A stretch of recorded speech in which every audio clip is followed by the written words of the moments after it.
தம்பி மலர் திம்பராஜ் என்று அழைக்கின்ற தம்பி செஞ்சுக்க மாட்டாங்க.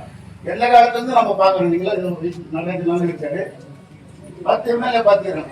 இந்த மாதிரி ஒரு எம்எல்ஏ நம்ம பாத்துட்டு இருக்குல்ல, பாத்துக்கிறோங்க. நாகராஜம்பட்டிக்கு கல்லுமேடு இருந்தது. நாகராஜம்பட்டியில் சிலை கல்வி திறந்து வைத்து சிறப்புரையாற்ற வருகை தந்திருக்கும் மதிப்பிற்கும் கூடுதலுக்கும் உரிய சட்டமன்ற உறுப்பினர் அண்ணன் அவர்களே, இந்த நிகழ்ச்சியை தலைமையேற்று நடத்தி கொண்டிருக்கும் ஊராட்சி மன்ற தலைவர் சகோதரர் அழகிரி நாகரசம்பட்டி கடையை திறக்க வந்துள்ள நமது திருப்பத்தூர் சட்டமன்ற உறுப்பினர் ஐயா அவர்களை வருக வருக என நேரத்தில் அழைக்கிறேன். மேலும் மாவட்ட கவுன்சிலர் ஐயா அவர்களும் மாவட்ட குரல் கேட்ப எளிய மக்களின் ஏழ்மை மக்களின் பசியை போக்கும் வண்ணத்தில் நமது திராவிட கட்சியின் சார்பாக ஏழை மக்களின் பசியை தீர்க்கும் வகையில் பகுதி நேர கடையை திறந்து உங்களது கோரிக்கையை நிறைவேற்றிய சட்டமன்ற உறுப்பினர் ஐயா அவர்களுக்கு இந்நேரத்தில் நன்றிகளை தெரிவித்துக் கொள்கிறேன். மேலும் 70 வயதுக்கு மேற்பட்ட முதியோர்கள் மற்றும் மாற்றுத்திறனாளிகளுக்கு 3 கிலோமீட்டரை தாண்டி போய் அவங்க இந்த பொருளை வாங்க முடியாத நேரத்துல தாய் மாணவர் திட்டத்தின் கீழ் நமது வயது முதிர்ந்தவர்களுக்கு வீட்டுக்கே சென்று பொருட்களை அளிக்கும் திட்டத்தை தந்த தமிழக அரசுக்கு இந்நேரத்தில் நன்றியை தெரிவித்துக் கொள்கிறேன்.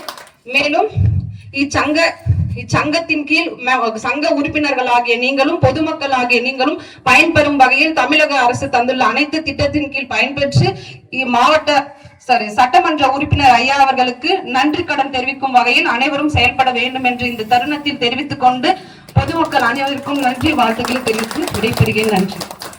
மரியாதைக்கும் உரிய திருப்பத்தூர் சட்டமன்ற உறுப்பினர் அண்ணா அவர்களே, அவருடன் வருகை புரிந்திருக்கும் கிழக்கு ஒன்றிய பொறுப்பாளர் சங்கத்திலிருந்து உள்ளடங்கிய விஸ்வமங்கலம் ஊராட்சியில் உள்ளடங்கிய நாகராஜம்பட்டி பகுதியில் பகுதி நேர ரேஷன் கடை திறப்பு விழாவினுடைய தலைவர், இப்பகுதியினுடைய ஊராட்சி மன்ற தலைவர் வீட்டு அன்பிற்குரிய நண்பர் வீட்டு அழகிரி அவர்களே, நிகழ்வில் பகுதியினுடைய ஒன்றிய குழு உறுப்பினர் அன்பிற்குரிய நண்பர்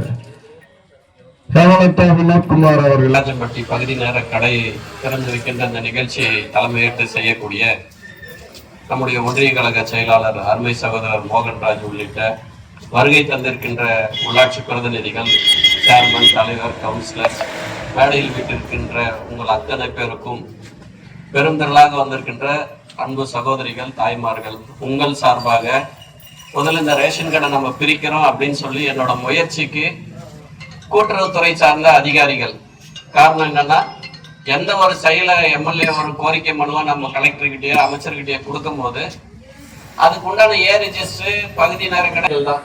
ஆக உங்களுடைய என்னுடைய தொகுதி மக்களின் சார்பாக தலைமையிலேயே தூக்கின்னு வருவீங்கன்றது அந்த கஷ்டத்தை உணர்ந்து நீங்க உட்காந்துக்கிறீங்க. காரணம் ஹெல்மெட் எடுத்துன்னு போனவரும் ஜென்ஸ், சிவப்பு கலர் டிஷர்ட் போட்டிருந்தவரும் ஜென்ஸ், அவர் ரேஷன் கடைக்கு போக மாட்டாங்க. ஏன்னா நமக்கு ரேஷன் பொருள் வேணும், வீட்டுக்கு அரிசி செய்யணும், வேணும், சாப்பாடு செய்யணும், குடும்பத்துக்காகவே வாழ்றவங்க பெண்கள், சகோதரிகள் தான், அது அம்மாக்கள் தான். எங்க வீட்டுல இருந்தாலும் சரி, நீங்களும் உங்க வீட்டுல உங்க குடும்பத்தை தான். ஆண்கள் பார்த்தா காசு எடுன்னு கேக்குறாங்க. ஆக அன்பு சகோதரிகள் ஒரு நாள் ஒண்ணுக்கு எந்த தாய்மார்களா இருந்தாலும் 58 லட்சம் பெண்கள், சகோதரிகள் வேலைக்கு போறவங்க, பெரிய பெரிய ஊருகள் எல்லாம் ஃபேக்டரிக்கு, தோல் ஷாப்புக்கு, திருப்பூர்ல பனியன் கம்பெனிக்கு, இன்னைக்கு எங்கெங்க போற கொத்தனார் வேலைக்கோ, ஏதோ ஒரு வேலைக்காக ஹாஸ்பிட்டலுக்கோ, ஏதாவது ஒரு டவுனை நோக்கி போற அன்பு சகோதரிகளுக்கெல்லாம் இலவச பஸ் பயணம் தான் போறாங்க. இலவசமா பஸ்ல போகாதவங்க யாருன்னா தான் கை தூக்குவோம். எல்லாருமே இலவசமா பஸ்ல போறோம். அப்போ முதலமைச்சரோட திட்டம், மு.க. ஸ்டாலினோட திட்டம் உங்க வீட்டுக்கு வந்திருக்குது. பெண் முதலமைச்சர், இந்தியாவில 30 முதலமைச்சர் இருக்கிறாங்க. மாயாவதின்னு ஒரு பெண் முதலமைச்சரா இருக்கிறாங்க. அந்த மாநிலத்துல பெண்கள் இலவசமா பஸ்ல போறாங்களா? இல்ல, எல்லாமே பணம் கொடுத்து தான் போறாங்க. அப்ப அரசாங்க திட்டம் பெண்களிடையே 60,000 பெண்கள் வந்து 58 லட்சம் பெண்கள் வந்து நாள் ஒண்ணுக்கு இலவசமா பஸ்ல போறாங்க. மகளிர் உரிமை தொகை விண்ணப்பிச்சவங்க மாசம் 1000 ரூபாய் காசுக்கு 1,60,00,000 சகோதரிகள் தாய்மார்கள் விண்ணப்பம் பண்ணியிருக்கிறாங்க. 1,18,00,000 பெண்களுக்கு நாங்க கொடுத்துட்டோம், சகோதரிகளுக்கு கொடுத்துட்டோம்.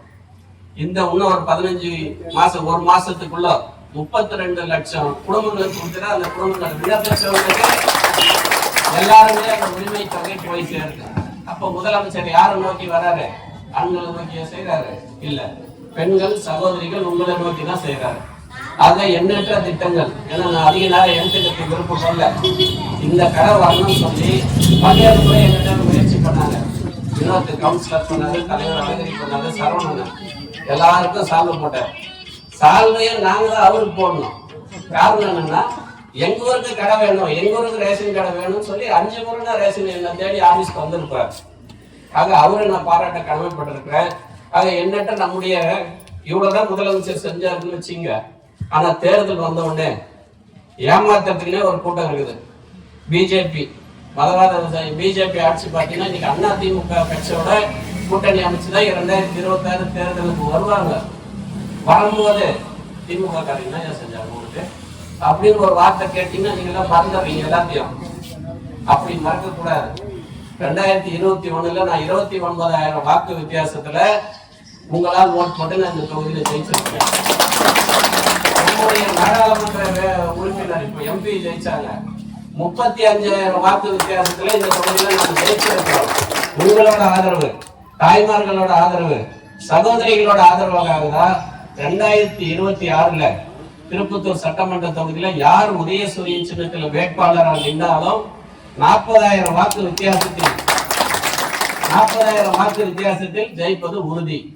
ஆக அன்பு தாய்மார்கள் எல்லாம் பாத்தீங்கன்னா, இன்னொருத்தர் பேசும்போது கூட சொன்னாங்க, 2 குழந்தைகளை இழந்த அப்பா அம்மாவை இழந்த குழந்தைகளுக்கு நேற்று கலெக்டர் ஆபீஸ்ல அன்பு கரங்கள்னு ஒரு திட்டம். ஒரு பேரண்ட் இறந்துட்டு இருந்தா கூட பரவாயில்ல, இல்ல பாட்டி காக்காவோட கண்ட்ரோல்ல தான் அதை வளர்க்குறாங்க அப்படின்னா கூட அந்த குழந்தைக்கு 18 வயசு முடிகிற வரைக்குமே 2,000 ரூபாய் காசு கொடுக்குற ஒரு திட்டத்தை அறிமுகப்படுத்திருக்கிறார். நம்ம குடும்பத்திலயோ நம்ம சுத்தி இருக்கிற கிராமங்கள்லயோ யாரு இருந்தாலும் வேலூர் திருப்பத்தூர் கலெக்டர் ஆபீஸ்ல சமூக நலத்துறையில இந்த குழந்தைக்கு அப்பா அம்மா இல்ல, இந்த அப்பா வந்து அம்மா இறந்துட்டாங்க, அப்பா விட்டுட்டு போயிட்டாங்க, பாதுகாப்பு இல்ல, பாட்டியோட அரவணைப்புல இருக்குது, இல்ல அவங்க அத்தை தான் வளர்க்குறாங்க, சித்தி தான் வளர்க்குறாங்க, அந்த மாதிரி இருக்கிற குழந்தைகள் யாராவது நீங்க சொல்லி ஏன் ஆபீஸான அனுப்பிச்சிட்டாலும் சரி, இல்ல கலெக்டர் ஆபீஸ்க்கு அனுப்பிச்சாலும் 18 வயசு அந்த குழந்தைக்கு முடிகிற வரைக்கும் 2,000 ரூபாய் கொடுக்குற திட்டத்தை, இந்த மாதிரி ஒரு தாய்களோ ஒரு திட்டத்தை எந்த முதலமைச்சர் செய்யறாங்க. ஆக ஒவ்வொரு திட்டமும் மாற்றுத்திறனாளியா இருக்கிறவங்க உள்ளாட்சி அமைப்புல நாம உறுப்பினரா சேரலாம். மாற்றுத்திறனாளியா இருக்கிறவங்க அவங்க எலெக்ஷன்ல போட்டி போடுவாங்க. ஆக அவங்களும் உள்ளாட்சி அமைப்புல சேரலாம். காலை அரசாங்க உணவு திட்டம், காலை ஸ்கூல்ல போறாங்க. இந்த திட்டத்துக்கு எல்லாம் நாங்க ஏன் மோடியை பிரதமரா இருக்கிற மோடியை எதிர்க்கிறோம்னா, இலவசமா பஸ் பயணம் கொடுக்காத, காலை உணவு திட்டம் இந்த ஸ்கூலுக்கு படிக்க, ஏன்னா அந்த மாநிலத்துல எல்லாம் கல்வி அறிவே இல்லை. அவ இன்னைக்கும் வந்து கல்வி அறிவு இல்லாம தான் வளர்ந்து இருக்கிறான். ஆக நம்மோட மாநிலம் வந்து முன்னேறிய மாநிலத்துல இந்த சலுகை எல்லாம் செய்யாதுன்னு மோடி சொல்றாரு. மத்திய அரசாங்கத்திலிருந்து வரக்கூடிய எந்த தமிழ்நாட்டுக்கு தர வேண்டிய நிதிகளை பிரதமராக இருக்கிற மோடி தரதில்லை.